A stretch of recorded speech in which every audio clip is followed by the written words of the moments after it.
Salut à tous et bienvenue sur la chaîne.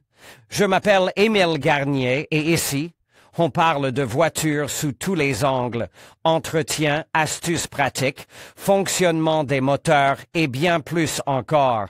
Si vous voulez mieux comprendre votre véhicule et éviter les erreurs coûteuses, vous êtes au bon endroit. Pensez à mettre un j'aime, à vous abonner à la chaîne et à regarder la vidéo jusqu'à la fin. Vous y trouverez des infos vraiment utiles. Au troisième jour du voyage, l'équipe arrive donc à Uré. 2500 km sont derrière nous.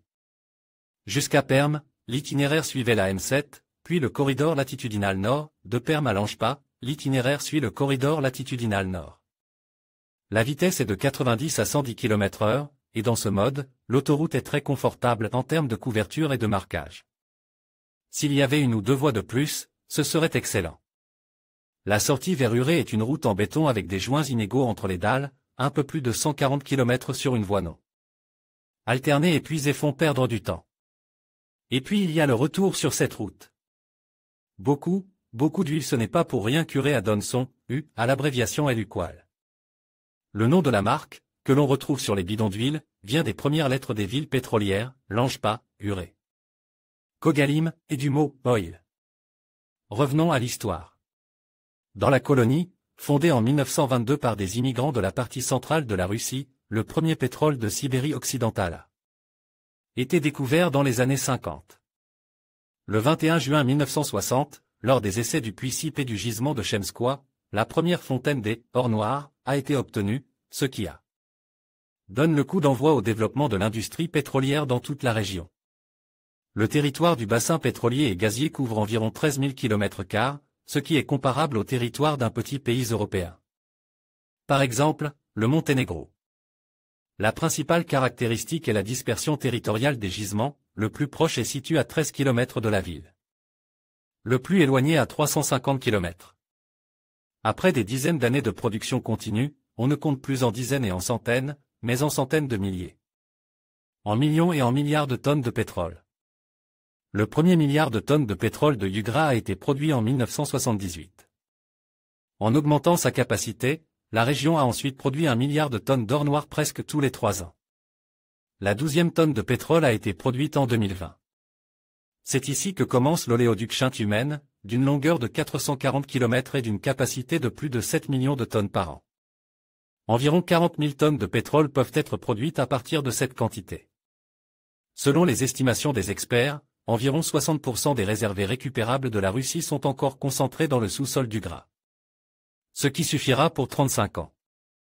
Et c'est beaucoup si l'on tient compte du fait que chaque minute, on brûle dans le monde une quantité de carburant dérive du pétrole. Telle qu'elle pourrait remplir 4 piscines olympiques. Chaque minute. Que voir? Aujourd'hui, Uré est une ville pétrolière bien aménagée, dont l'entreprise principale, Ureneftgaz, fait partie de la structure du groupe LUQUAL. Comme d'autres villes de la région, Uré doit une grande partie de sa beauté aux exploitants pétroliers. Par exemple, un parc de loisirs familial est apparu. Des chemins en bois, des balançoires illuminés, des anneaux. L'avion en 24 est, à notre avis, un point de repéré exceptionnel. Ce monument est dédié aux aviateurs qui en transportent des marchandises, des provisions et des passagers dans la taïga infranchissable de Yugra pendant l'exploitation du gisement de pétrole de Chemskoye. Il n'y avait pas de route et les modestes en 24 étaient le principal moyen de transport utilisé à l'époque. Pendant une semaine et demie, l'avion charge d'un demi-siècle d'histoire a été transporté depuis Zhukovski, près de Moscou, et même. Le transport de la précieuse cargaison pesant plus de 8 tonnes est devenu une véritable opération spéciale. La machine ailée a été livrée démontée, et les ailes, la queue et le fuselage ont été assemblés sur place. Il faut visiter le musée de l'histoire de la ville, fondé en 1980. Il retrace toute l'histoire de la ville et présente des faits intéressants sur la production pétrolière. Un immense stand interactif est consacré au transport et à la transformation du pétrole en produit. On peut y voir des carottes provenant de tous les gisements. La carotte est d'ailleurs le seul support d'information sur la distribution du pétrole dans le réservoir, elle est utilisée pour étudier le potentiel du gisement. En live, vous pouvez voir à la fois le pétrole et les produits qui en sont dérivés. Il est surprenant de constater que le pétrole peut être non seulement sombre, mais aussi vert, jaune et même presque transparent. Et dans la salle d'ethnographie, vous pourrez découvrir la vie et la culture des peuples du Nord. Un peu de pratique, une visite au musée, où toutes les pièces exposées sont conservées dans des conditions presque parfaites, à suscite. Une réflexion, comment conserver l'huile de moteur? Alexei et Sergueï, voyageurs expérimentés, ont une réponse à cette question. L'huile doit être conservée fermée, à l'abri de la lumière du soleil et ne doit pas geler ou surchauffer au soleil. Bien entendu, elle doit être exempte d'eau et de débris étrangers. Et, bien sûr, vous devez respecter la durée d'utilisation recommandée par le fabricant. À la date d'expiration, l'huile moteur perd ses propriétés et ne peut plus assurer le fonctionnement normal du moteur. Un premier contrôle suffit pour déterminer si un produit est périmé. À l'œil, vous pouvez facilement faire la différence entre un résidu à peine visible qui est autorisé et un sédiment grossier inacceptable. Si une poussière comme de la farine est tombée, tout est dans la norme. Si la boue se présente sous la forme de morceaux individuels, même s'ils ont une taille d'environ 1 mm, l'huile est probablement avariée. Si l'huile s'est stratifiée, présente une coloration inégale ou des bulles d'air, le produit est avarie. La meilleure façon de confirmer vos suppositions est de verser une petite quantité d'huile dans un récipient propre et transparent, où tous les défauts seront clairement visibles à la lumière. Si de l'huile usagée a pénétré dans le moteur, il faut la rincer.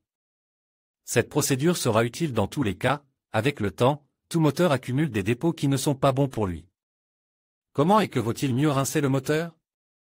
Pour ce faire, il existe une huile de rinçage, une huile minérale complète, souvent de faible viscosité, à laquelle sont ajoutés des additifs de lavage. Dans cette méthode, l'huile usagée est vidangée et remplacée par une huile de rinçage spéciale. Le moteur tourne ensuite au ralenti et l'huile de rinçage est vidangée. Un nouveau filtre est ensuite installé et de l'huile neuve est versée. Cette huile de rinçage est également disponible dans la gamme de produits Lukoil. Il s'agit d'une huile minérale contenant des additifs détergents très efficaces. Outre le nettoyage, les additifs contenus dans l'huile de rinçage protègent contre la corrosion et l'usure accrue des paires de frottement du moteur.